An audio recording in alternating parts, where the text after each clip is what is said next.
Okay guys, I'm sitting here with Todd Wheeler of Hollywood Brazilian Jiu-Jitsu. We're going to ask him a couple of questions. So first of all, how'd you get started in Brazilian Jiu-Jitsu? You know, I was lucky enough to have some friends that were training Brazilian Jiu-Jitsu, and they came and got me and said, you have to meet this guy named John Machado. And so I left actually training some Wing Chun Kung Fu, and I went down and I spoke to John, and I trained with him for about 4 years. And then I was lucky enough to meet Sean Williams of Hollywood Brazilian Jiu-Jitsu at the Pan American Games in 2006.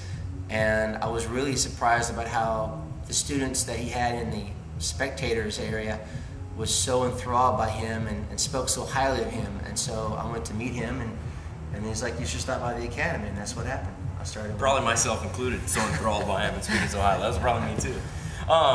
So when did you start, just for the audience out there, when did you start training with us here at Hollywood?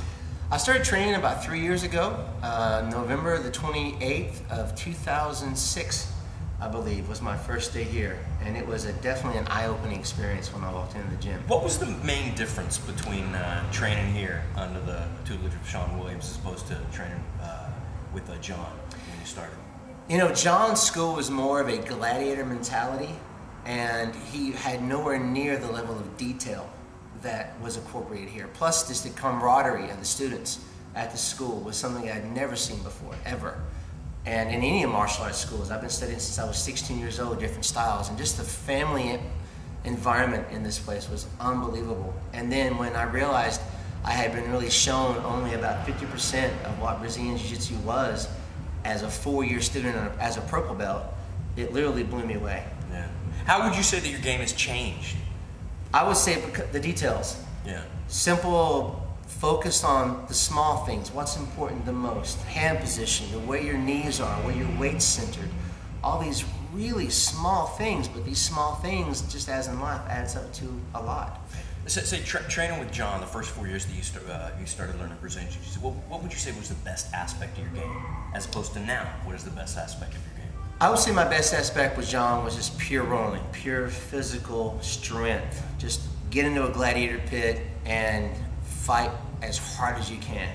There was no need for any kind of finesse. It was pure strength, pure aggression. The victor came out on top. And when I came here, I learned the value of smooth rolling and relaxation and more focused on the small details, which I feel is the more dominant aspect of what we should be doing overall. You know? Whenever you were at John's, one of the aspects something that really defines a good jiu-jitsu practitioner in my eyes is somebody that can convey what they know.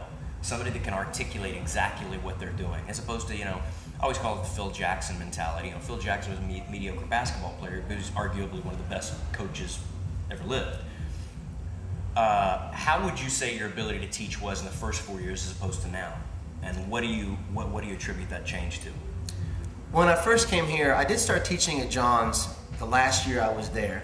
And because I didn't know very many small details, I felt my teaching was kind of lacking, that I was conveying half the story. If I was to tell a complete story, only half was being told.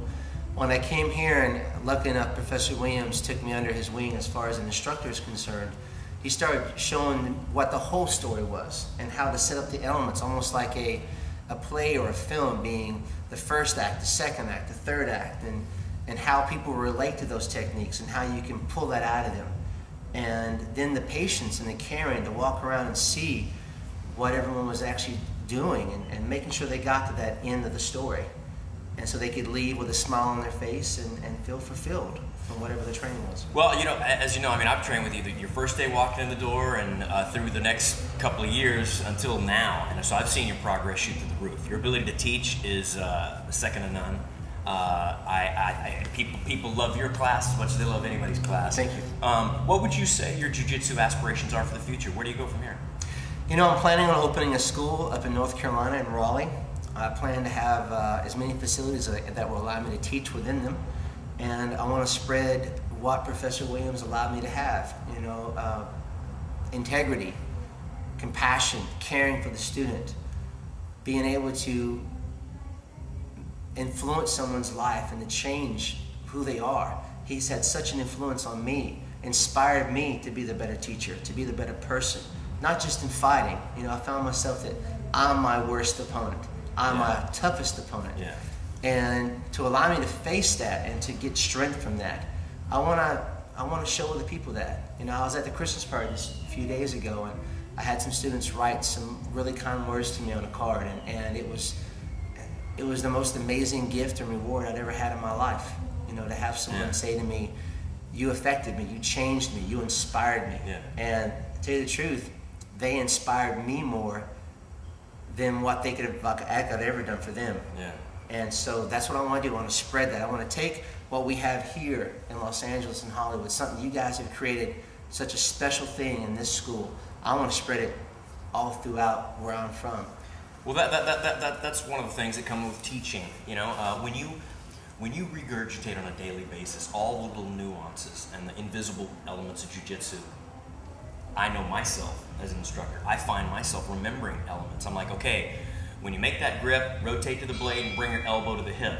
Oh, I need to remember to bring that to the hip. Mental note. I'm not saying it out loud, but I'm like, these are elements that I never do. I need to put it into my catalog and remember to apply those to myself. What would you say are the defining elements of this academy? And which of those elements do you want to put into Raleigh whenever you open up your own?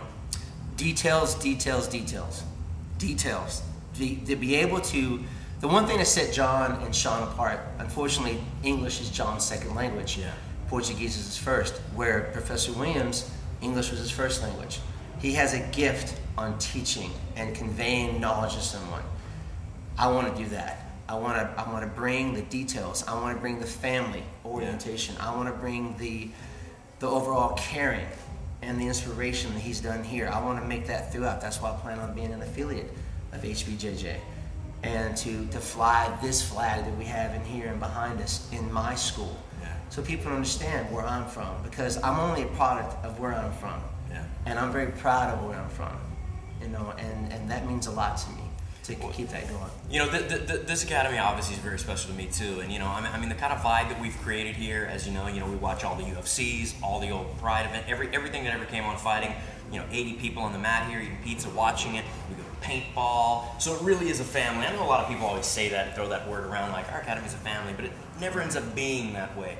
This truly is. For example, the academy, it's Christmas time. It's closed for the next week, but I'm going to be here every day, opening up open mat, just to train. Exactly, just to train. Just because it's something that we're passionate about and we love, you know. So it's not really a job. Well, I got to tell you, man, it's been wonderful to see you come up through the ranks and become one of the most amazing instructors I've ever seen. Thank you. Because I think I always told you a story about Vancouver. The first time, I traveled all over the globe and trained with everybody. And the first time I was in Vancouver, there was a 7th degree black belt and a purple belt. And I went to both schools, and I ended up training with the purple belt. Tim Shears, who's now a Gracie Baja black belt. And it's because that Phil Jackson theory. It's not how many championships you've won. There's a very different thing between competing and being a teacher. And even as a purple belt, you were a far better teacher, and you had an ability to articulate the specifics of jiu-jitsu far better than some black belts that I've trained with and been under the tutelage of. And now, with your level of expertise, I got to tell everybody out there, if you're on the East Coast in North Carolina, that's the cat you train with, Todd Wheeler and Hollywood Brazilian Jiu-Jitsu. Well, sir, thank you so much. I really appreciate it.